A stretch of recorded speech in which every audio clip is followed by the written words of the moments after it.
Hey guys, we're here on Facebook Live. I am back.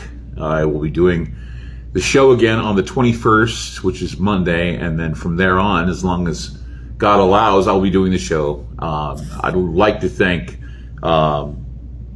David Masters and Kriston Harris for their hard work and what they've done and how they kept the show together, and Ryan Gable for stepping in like a trooper and carrying the show up until the point that I'm going to be on. Matter of fact, Monday, I'm bringing Ryan on again to follow up on a show that he did Friday, but I have some very interesting news about something called synchronicity oracles. That's going to be huge. I'll tell you why, because it's going to be a breakthrough more so than any psychic ability, more so than the black cube. If you remember the black cube, it's symbolism and synchronicity symbolism that is not necromancy, that is not like a Ouija board, it's nothing like it. But it's very effective, very interesting.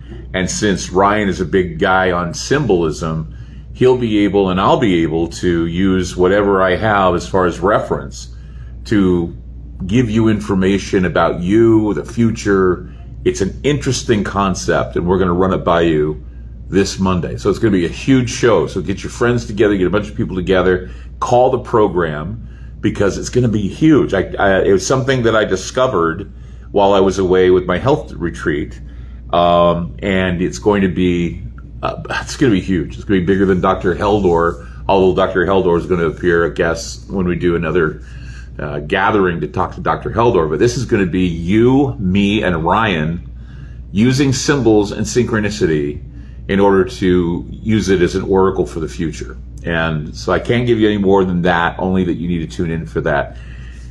I also didn't have the opportunity while I was away to give my condolences and love to the people of Maui.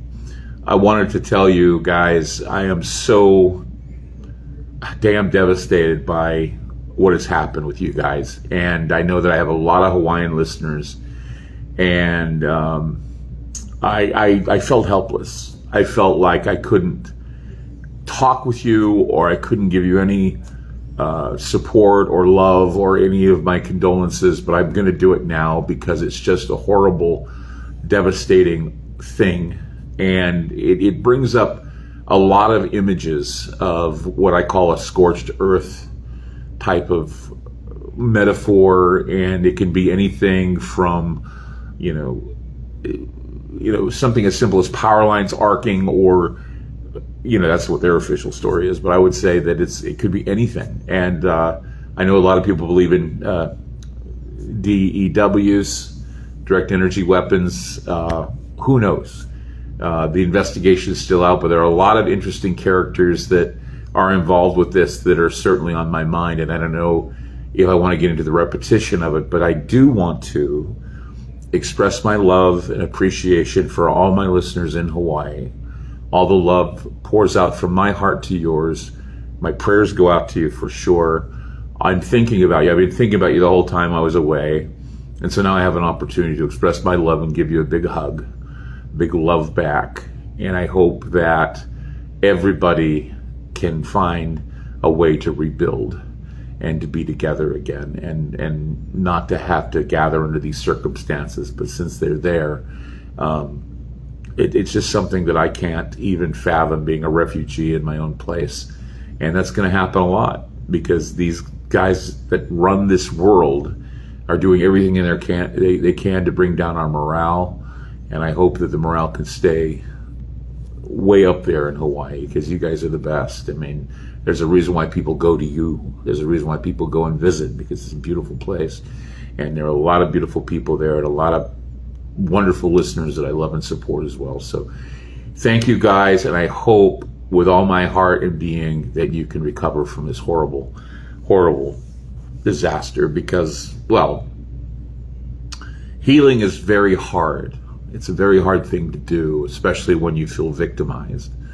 But one of the things I learned in my healing journey, and probably the only thing I want to express about my healing journey, which is something that's very personal to me, one of the things that I learned about healing is that if you go through something like this trauma, and you survive it, you're not a victim, you're a warrior. You're a survivor. You can't take that away from you, all right? Keep on keeping on, because being a survivor is very hard to do. I learned that I'm a survivor. I learned that what I've been going through should be looked at as resiliency rather than a failure. I felt like a failure because that's why I went into healing, because I felt like I couldn't control my weight. I felt like I couldn't control a lot of my thoughts that were negative. I mean, COVID-19 did a number on me, guys, and that's the admittance I want to give you. That it did a number on my thinking. It did a number on my way of life. It did a number on my family. And so I cannot express to you how devastating it was to me, and how so many things are happening in my life that are private that I may share with you eventually, that seemed to put me in this situation where I want to see myself as resilient, a warrior, and I want to see myself as a survivor rather than someone who's been, getting the short end of the stick. And I know many of you in Hawaii feel that way right now, but I think that what's important is you have to see yourself as a survivor, see yourself as a warrior, fighting for your families, fighting for your existence, fighting for justice if need be. Keep that in mind, because it's very important to take to your heart. It's very important to understand that we're living in times that are just bizarre. And don't let anybody scare you into thinking that this is something that's like unique, but it's not unique. It happens all the time. We live on a violent planet. We live on a planet that doesn't care, but we care. That's what makes us human, is that we care. And we have to care about each other. And we have to find a way to, I don't know if you call it tolerate, but at least accept each other no matter what it is. All this hate and all of this resistance, we need to be more open and less adversarial, especially in times like these. We need to be prepared. And I always tell people, preparewithgroundzero.com. It's not just an ad. It's something that I think you really need. Because people, imagine a hurricane now going to Vegas, or a tropical storm hitting Vegas in California. This is something that everybody will say, well, it's climate change. Well, it's happened before. It happened in '73. It's happened before, where they had a Columbus Day storm here in Oregon because a piece of a typhoon hit Oregon. I have a feeling that maybe some of Hillary, this hurricane, may end up in southern Oregon, may end up in central Oregon, or even where we are. It's a lot of powerful storm going on. It's a lot of powerful geoengineering, which has been covered by Dane, which has been covered by a number of people on our show. Our show is vital, and we want to keep it vital, and we want to keep fighting. We want to keep keeping in the idea of being a warrior and trying to heal from all this catastrophe and hell. So, looking at the time, I just wanted to wrap things up and tell you thank you for your support. Thank you for your prayers. Thank you for what I've read on Facebook when I had a chance to get to a computer. And I'm sorry I wasn't always there, but I'm here now. And I'm going to invite you to join me for the Aftermath chat today. We're going to go in and I'm going to say hi to all the subscribers of Aftermath. If you subscribe today, you can get into the chat. So just go to aftermath.media right now and subscribe.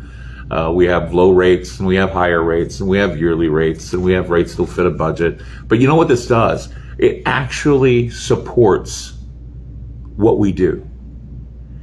And I'm not ashamed to tell you that you have to vote with your dollars now. And where you put your money and who you support is what's going to keep things rolling, okay? I'm not ashamed to tell you that this is what I do. This is what I do for a living. This is what I do. It only works if you support the show. That's how it works. Radio right now is in a world of hurt. Radio right now is going through a lot of changes, a lot of lawsuits, a lot of craziness. And believe me, I have to lawyer up for something that's coming my way, and I may share it with you as well.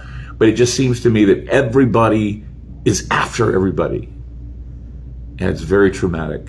And it's very hard. And so I'm with you. I'm here for you. And I want to make sure that I continue to do a great job. And I thank you so much for making all of this a reality. Again, I send out my love, and I ask you to join us at 2 p.m. Pacific time for our chat. And God, thank you so much for making this easy for me, because I was so afraid. I was so afraid to take this time away to heal myself and heal my thought processes in my body. So thank you again. Thank you for your prayers. Thank you for your continued support, and we'll see you at 2. Thanks.